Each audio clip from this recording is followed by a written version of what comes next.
Hello and welcome back to my channel, or welcome if you're new. Today I'm going to be closing out my November budget.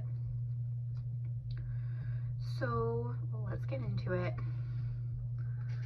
I'm using my Dot Grid B5 notebook, and I'm using these stickers from Romina Rossa.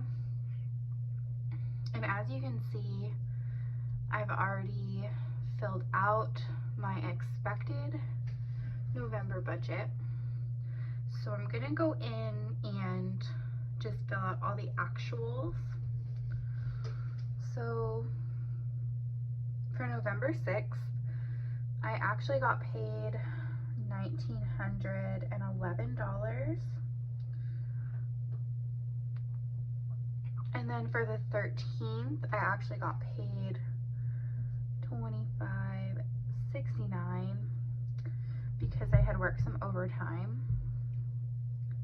Then on the 20th, I got paid $1,911. And then on the 27th, I got paid $25.76.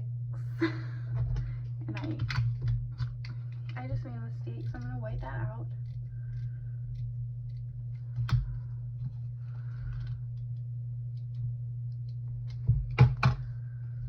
$25.76. So my total income actually ended up being $8,967.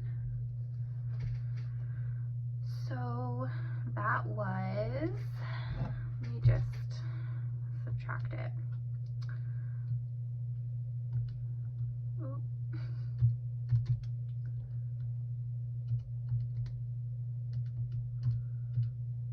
So I got paid an extra $1,367.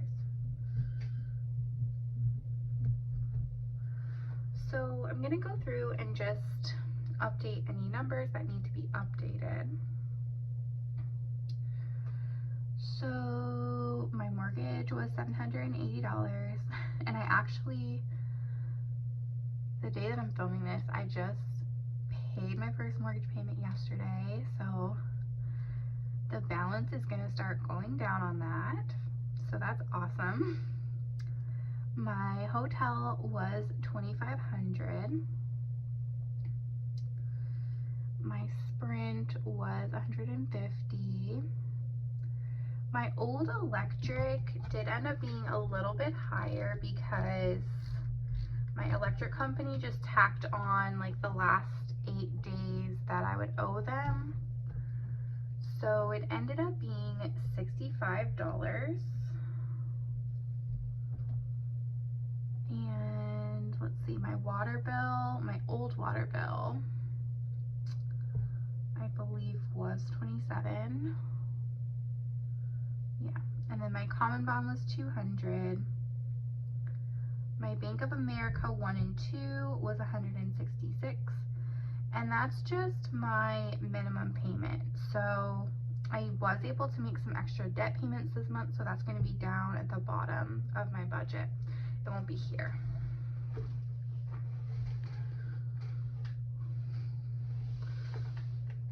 And I'm going to just move you down a little bit. So my SPC was $33. My Hulu, I ended up not having to pay for that because I have Sprint and they cover Hulu for you. So someone mentioned that, I think last month in one of my videos, so I signed up for that and now I don't have to pay for Hulu. And then my Disney Plus was $7. My Netflix was $14. My HP Ink was $8, and then my Spotify was $13. So obviously, because I changed some of these numbers, this number is no longer right. So I'm gonna try to add it up now and see what we get.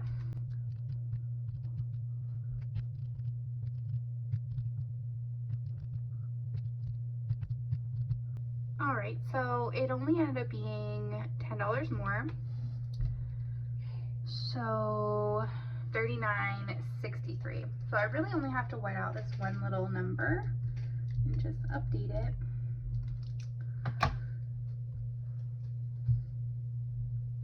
Because even though these are fixed expenses, sometimes things change. But there really wasn't many changes on this side. So we're gonna move over to the variable expenses. And so for my new electric bill, it actually ended up being only $24 because I'm not using a whole lot of electricity at my house because I'm on my assignment. And then I do have the water bill that's new as well, and that's $40, and that also includes the trash pickup and any water that we use. My groceries were $480, and my gas was $100. And then for personal, I did spend $310, which is a little bit over budget. And then for sinking funds, I also went, I guess, not necessarily over budget, but I sent some extra over to my sinking funds. So I ended up sending $720. And then my savings, I did want to put at least $500 to savings, but I ended up putting a lot more. So I guess I'll put that in this column because I had it down at the bottom, extra to debt and savings, but I can put it right here. I actually put $1,505 over to savings just to cover my December expenses because I'll be taking a couple of weeks between my assignments. And the other thing that I did purchase that was planned is we did start the process of buying a mattress, and so we did put down a deposit of $500, and I believe the total is going to be about $1,600 or $1,700, and that I've already saved in my savings account. So this $500 is about a third of the cost of what the mattress is actually going to be, but I already have that saved up in my savings account. It's ready to go. So that was extra $500, but it was planned. I just didn't know when I was actually going to pay for it, but I already had that money set aside, so it's good. So let me add all of these expenses up.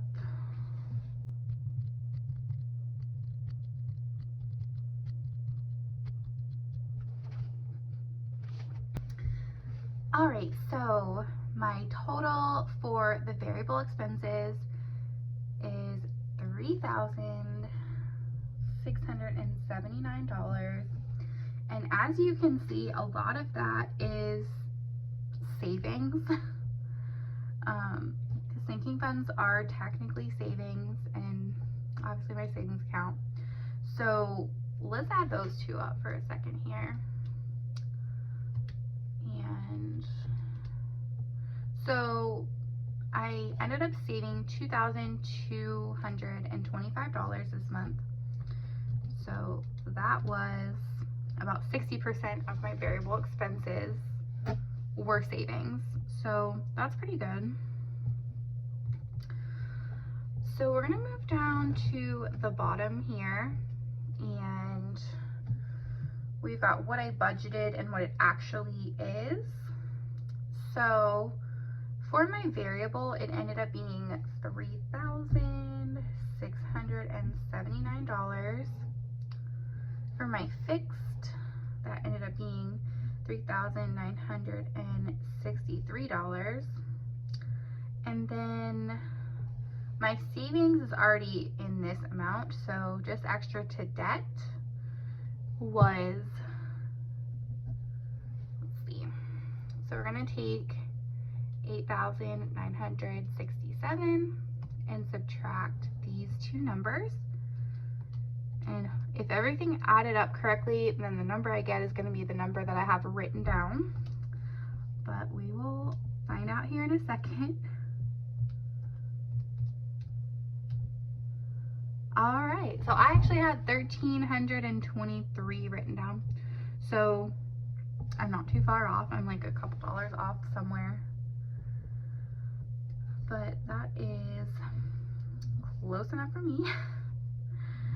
So being that my income and my expenses all balance out, this is a zero-based budget. And that does not mean that my bank account goes to zero, because I do have buffer in my checking account.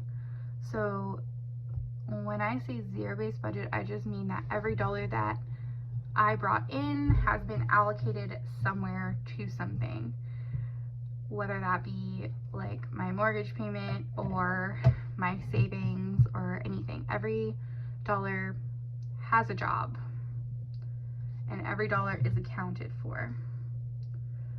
So yeah, zero-based budget does not mean that you have $0 in your accounts. It just means that you have a plan for all your money.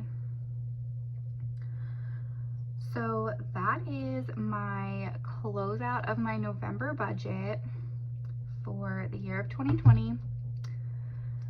If you enjoyed watching this video, please hit the like button as well as subscribe to my channel if you're not already subscribed.